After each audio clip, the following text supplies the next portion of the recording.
अस्सलाम वालेकुम dear student. Second year mathematics में हम आपको सप्लीमेंट्री का 2023 में जो फरवरी में पेपर हुआ उसके एमसीक्यू करा रहे हैं।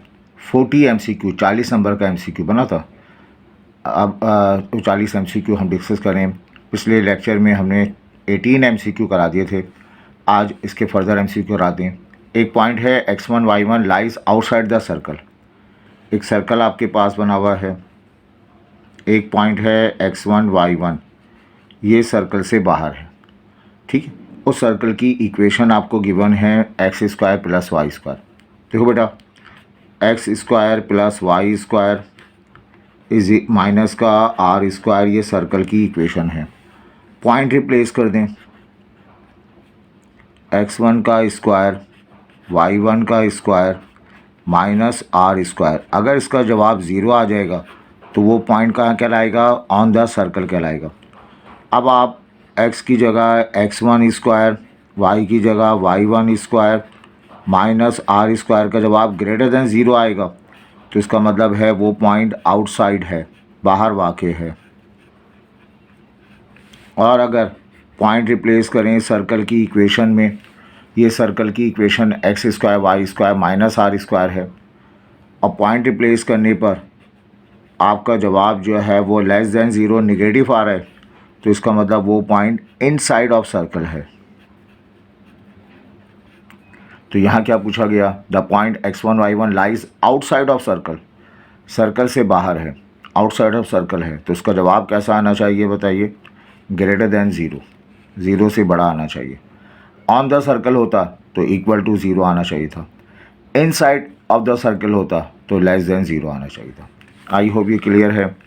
ये लिखा हुआ है एक्सपोनेंशियल फंक्शन, याद रहे ई की पावर एक्स, एक्सपोनेंशियल फंक्शन का इंटीग्रल ई एक्स होता है, और ई की पावर बॉक्स साथ में इसका डेरिवेटिव लिखा हुआ हो, बराबर में डेरिवेटिव लिखा हुआ हो तो डेरिवेटिव ऑफ हो जाएगा। एक्सपोनेंशियल का इंटीग्रल एक्सपोनेंशियल प्लस सी होता है। बच्चों यहाँ देखें, ई of sine x multiplied by cos x D x. ये जो कॉस एक्स है ये साइन एक्स का क्या है बताइए? डेरिवेटिव है।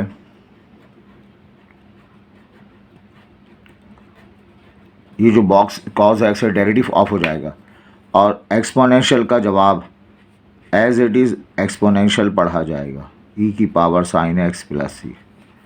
तो यहाँ हमारे पास ई की पावर साइन एक्स प्लस सी, ये वाला लास्ट वन जो है जवाब इसका सही कहलाएगा। Question number 20। आए बेटा, इसके बाद हम कराते हैं आपको अगला पार्ट। कहा जा रहा है साइन 90, कैलकुलेटर थामिए और साइन 90 का रिज़ल्ट कैलकुलेटर में निकालें तो 1 के बराबर आ जाएगा डी एक्स का जवाब डी एक्स आ जाएगा। डी एक्स वन ज़ा डी एक्स, और बेटा डी एक्स का रिज़ल्ट एक्स और फिर इंटीग्रल कांस्टेंट सी, तो ये जो है वो एक्स प्लस सी, ये वाला जवाब जो है इसका सही हो जाएगा। ठीक है, आगे बढ़ते हैं। ये एक डेफिनेट इंटीग्रल का सवाल है। x का मतलब x की पावर 1 है, इंटीग्रेट करेंगे, ओरिजिनल पावर में एक ऐड कर देंगे एक्स स्क्वायर, उसी से डिवाइड कर देंगे, बाद में हम एंड में लिमिट अप्लाई करेंगे। x का मतलब x की पावर 1 है, इंटीग्रेट किया। इन डेफिनेट इंटीग्रल में प्लस का सी नहीं लगाते बेटा, ये 1/2 बाहर आ जाएगा, x square 0 to 1। Limit apply करते हैं। क्या रूल पढ़ा आपने लिमिट का? बेटा पहले अपर लिमिट अप्लाई करेंगे, 1 का स्क्वायर माइनस 0 का स्क्वायर लिख देंगे। ये तो 1/2 रहा, 1 का स्क्वायर 1 होता है, ओवरऑल जवाब 1/2 आ जाएगा। सही, 1/2 ये पहला पार्ट 1/2 आएगा। सही। इसके बाद देखें, आगे हम बात करते हैं। ये आपके पास अगेन एक्सपोनेंशियल फंक्शन है, याद रहे ए बी सी और इससे लेके LMN OP QR तक, LMN तक सारे नंबर को जो है वो कांस्टेंट डील किए जाते हैं। ABC से लेकर LMN तक। तो ये K जो है वो K इसमें बिलोंग करता है, रियल नंबर को कांस्टेंट है। तो बच्चों ये पूरा एक्सप्रेशन जिसमें K के साथ लिखा हुआ है ये कांस्टेंट है। कांस्टेंट होने की वजह से इसको बाहर ले लेंगे, e की पावर 3k माइनस 5 इसकी whole power 2/5। Constant number multiply हो तो वो बाहर पढ़ा जाता है EX dx। ये K इसमें x मौजूद नहीं है, वो एक्सप्रेशन जिसमें x या थीटा वगैरह मौजूद ना हो dx, तो इसमें अगर x मौजूद, इन दोनों में x मौजूद नहीं है उसको बाहर लेकर आ जाएं तो EX बचेगा। बेटा ये रहेगा ट्वाइस e की पावर 3k माइनस 5 2/5 एक्सपोनेंशियल का integral exponential plus of c। ये इसका जवाब आ जाएगा। तो आप देख लीजिएगा इसमें 4 ऑप्शन वो बहुत बड़े बड़े थे, मैंने नहीं लिखे, ये जो है वो इसका आंसर हो जाएगा। बुक का सवाल है एक तरह से। आइए यहाँ पर formula of area of triangle, ये आपके पास कर्व बना हुआ है कोई, इस कर्व की equation y equal to F of X है। यहाँ दो लाइन ड्रॉ कर देते हैं, एक पॉइंट A है एक पॉइंट B है। इस रीजन का एरिया मालूम करना है, इसको कहते हैं area under the curve above the X axis. Formula for area above the X axis under the curve between the point A and B is equal to, इसका फार्मूला होता है एरिया का, जैसे आप लेंथ इनटू ब्रेथ कहते हैं। तो length ये हाइट आ गई, ये एक्स एक्सिस वाली चीज़ आ गई, तो इसका फार्मूला लिखते हैं y लिखते हैं और dx से मल्टीप्लाई कर देते हैं, जैसे लेंथ इनटू ब्रेथ वाली तरह से मल्टीप्लाई कर देते हैं। A टू B है, A टू B लिख देते हैं, ये इसका फार्मूला है y dx A to B। ये इसका जवाब जो है पढ़ा जाएगा सही, y dx A to B, ये y dy है शायद, तो ये y dx वाला जवाब जो है A to B y dx, ये इसका आंसर हो जाएगा। ठीक है बेटा। अब आइए यहाँ पूछा जा रहा है the equation of circle having its centre on x axis. एक हम सर्कल ड्रॉ करें और उसका जो है वो सेंटर कहाँ पर हो, एक्स एक्सिस पर हो। ये x axis, centre x axis पर हो। तो अगर कोई पॉइंट एक्स एक्सिस पर हो तो इसके कोऑर्डिनेट कुछ ना कुछ होते हैं, फ़र्ज़ करें ए, और लेकिन वाई कोऑर्डिनेट क्या होगा, इसका ज़ीरो हो जाएगा। अगर सर्कल यहाँ पर हो, कहीं पर भी ये सर्कल ड्रॉ करें, अगर उसका सेंटर एक्स एक्सिस पर हो तो वाई कंपोनेंट जो है वो ज़ीरो हो जाएगा।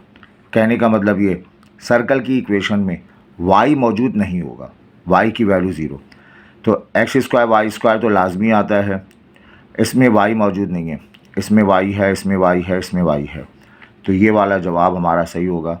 ये सर्कल की इक्वेशन है जिसका सेंटर लाई कर रहा है एक्स एक्सिस के ऊपर, क्योंकि अगर मैं कंपेयर करूं तो एक्स तो मुझे मिलेगा लेकिन मुझे वाई कंपोनेंट नहीं मिलेगा।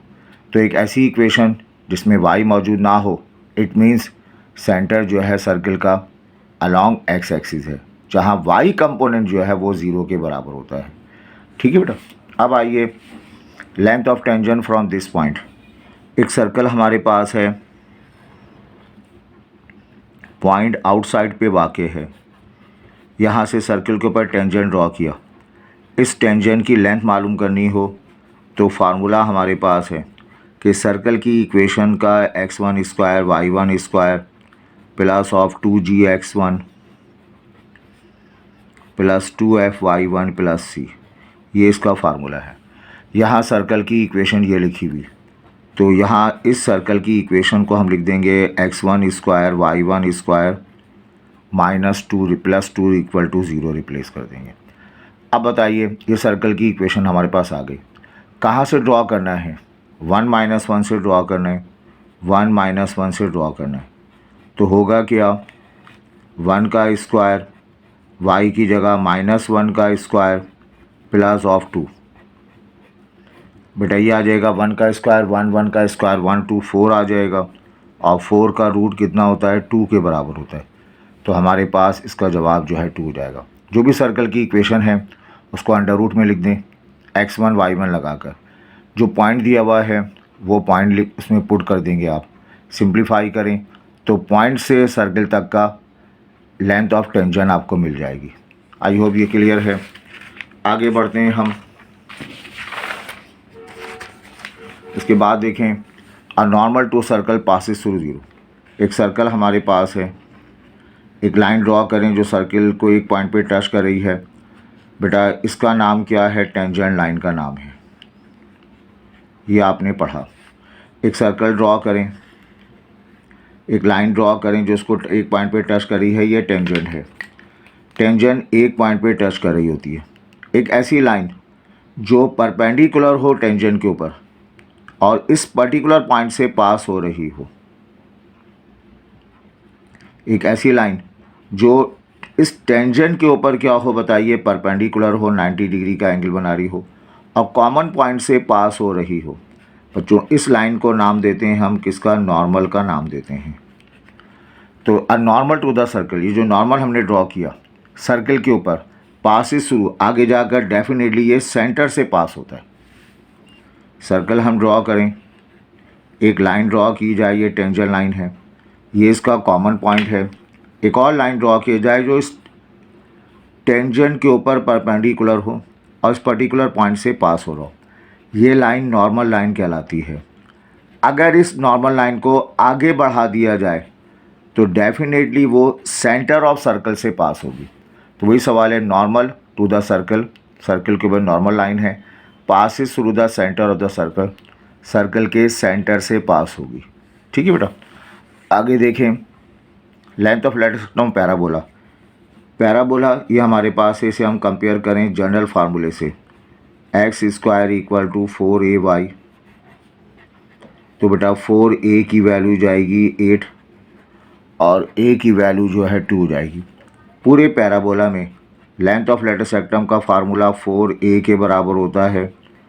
a की जगह हमने 2 रिप्लेस किया तो हमें जवाब मिलेगा 8। तो 8 जो है वो हमारा करेक्ट आंसर है। ठीक है, आगे बढ़ते हैं हम।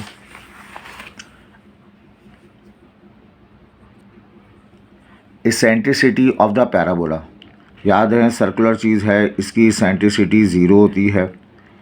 ये हमारे पास पैराबोला है, इसकी इसेंट्रिसिटी 1 के बराबर होती है। ये इलिप्टिकल शेप है, इसकी इसेंट्रिसिटी लेस देन 1 होती है। और ये हमारे पास हाइपरबोलिक शेप है, इसकी इसेंट्रिसिटी ग्रेटर देन 1 होती है। तो यहाँ पूछ रहा है पैराबोला, पैराबोला के लिए इसेंट्रिसिटी की वैल्यू जो है बेटा 1 के बराबर हो जाएगी। सही बात है। अच्छा, अब कहा गया वर्टेक्स, ये y+2 का स्क्वायर पैराबोला का वर्टेक्स, हमें फार्मूला पढ़ा है हमने, y - k का होल स्क्वायर 4ax - h। ये फार्मूला स्क्वायर लगा हुआ, इससे मैच करता है। उस सूरत में वर्टेक्स की वैल्यू हमें मिलेगी h, k। यहाँ पे हम इस इक्वेशन को लिखें, y+2 नहीं चलेगा, y - 2 करके हम इसका होल स्क्वायर लगा दें, 4x - 1 लिख दें हम। अब बच्चों हम इसे में कंपेयर करते हैं। देखो y से कंपेयर हुआ, माइनस से कंपेयर हुआ, k की वैल्यू आ गई -2, x से कंपेयर हुआ, माइनस से कंपेयर हुआ, h की वैल्यू आ गई 1। वर्टेक्स का फार्मूला क्या बताया हमने आपको? जनरली तौर पर वर्टेक्स का फार्मूला h, k होता है। यहाँ h की जगह 1, k की जगह -2, तो 1 और -2 जो है वो इसका आंसर आ जाएगा। आई होप ये क्लियर है। इसकी प्रैक्टिस कीजिएगा, इस टाइप के क्वेश्चन हैं। अब हम और कहा जा रहा है distance between the foci of ellipse, distance between the foci of ellipse. ये आपके पास एलिप्टिकल शेप है, ठीक है, ये एलिप्टिकल शेप हमने बनाई, कहीं भी बना लें। ये 2 पॉइंट हैं, ये सेंटर पॉइंट है। इस फोकस F1 कह लें, इस फोकस को F2 कह लें। इन दोनों फोकस के दरमियान डिस्टेंस, ये हमने बताया था distance between foci, distance between foci, 2 foci हैं, इनके दरमियान डिस्टेंस मॉड ऑफ 2c के बराबर होता है। लेकिन ये जवाब तो नहीं है। अच्छा, हम जानते हैं E का फार्मूला क्या होता है? C/A। ए से मल्टीप्लाई कर दें, ए ई बराबर होगा सी। तो ये मॉड ऑफ 2, सी को हटा दें, सी को हटाएंगे तो सी को हटाएंगे तो क्या बन जाएगा, ए ई आ जाएगा। 2AE है कोई ऑप्शन, 2AE ये वाला ऑप्शन मौजूद है, 2AE। आप 2C भी लिख सकते हैं लेकिन 2C तो जवाब नहीं है, तो C को हमने रिप्लेस कर दिया फार्मूले से। ये फार्मूला हमारे पास है, C की वैल्यू AE के बराबर है, C की जगह AE रिप्लेस कर दिया। बेटा यहाँ पे ये आपके पास एलिप्स की इक्वेशन है, x²/a² y²/b²। एलिप्स हो या हाइपरबोला हो, लेंथ ऑफ लेटस रेक्टम का फार्मूला 2b² a के बराबर होता है ऑप्शन 2b² a, ये इसका ऑप्शन है, ये करेक्ट जवाब आ जाएगा। आगे बढ़ते हैं हम। एक दिया हुआ है, एक पॉइंट है पी एक वेक्टर है जो P1 P2 को ज्वाइन करके हासिल हुआ है।